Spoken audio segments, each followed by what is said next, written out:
પહેલા તો આ પરિવાર જે આ અત્યાચાર દીકરી આ રાક્ષસ કહું છું એને પરિવાર નથી કહેતો, આનાને ફાંસીમાં જાહેરમાં લટકાવી દો માણા ભાણે.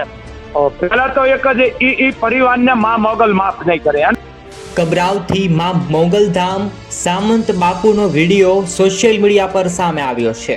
હાલમાં સામંત બાપુ કહી રહ્યા છે આ બાપ ના કહેવાય, આ રાક્ષસ કહેવાય, કડીમાં કડી એને સજા આપો.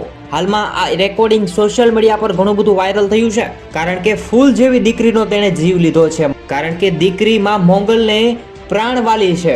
જ્યારે સામંત બાપુ કહે છે આને જાહેરમાં ફાંસીએ લટકાવી દો.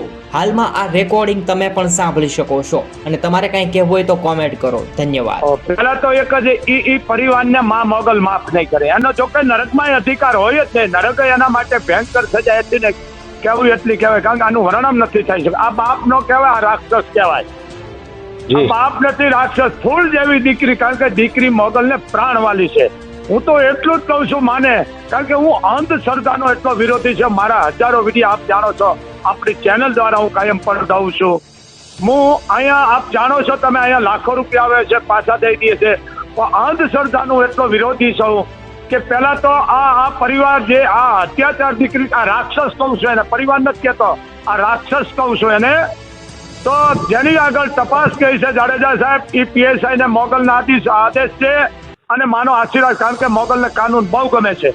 એને છોડશો ને એને સલાહ દેનાર કોણ છે, એને માર્ગ દેનાર કોણ છે, એને ચીંધનાર કોણ છે, કરાવનાર કોણ છે, તમામના આરડા કરવા જોઈએ. આનાને ફાંસીમાં જાહેરમાં લટકાવી દો માણા ભાણે. કારણ ત્યાં જેલમાં જાય છે એટલેથી સમજે છે કે ફાંસીની સજા મળશે તો પછી એના દયા અરજી કરશે, નોલી આગુ પાછું થાય છે, કાંઈ નહીં થાય. આવા માણાને જાહેરમાં લટકાવી દો, જેથી આવી અત્યાચાર દેશમાં થતા બંધ થાય. બીજી વાત કે આવી અંધશ્રદ્ધા હોરઠની ધરતી, જ્યાં સંત સુરાની ધરતી, કે જ્યાં ગુરુ દત્તાત્રેયના બહેણા છે, જ્યાં મણિધર જેને કઈ માં નાગબાઈ બેઠી છે, અને જો આવા રાક્ષસના પેટના જો આવું કરતા હોય તો હું જેમલસિંહ મને આક્રોશ બહુ છે, કારણ કે દીકરીની વેદના હું જોઈ નથી શકતો.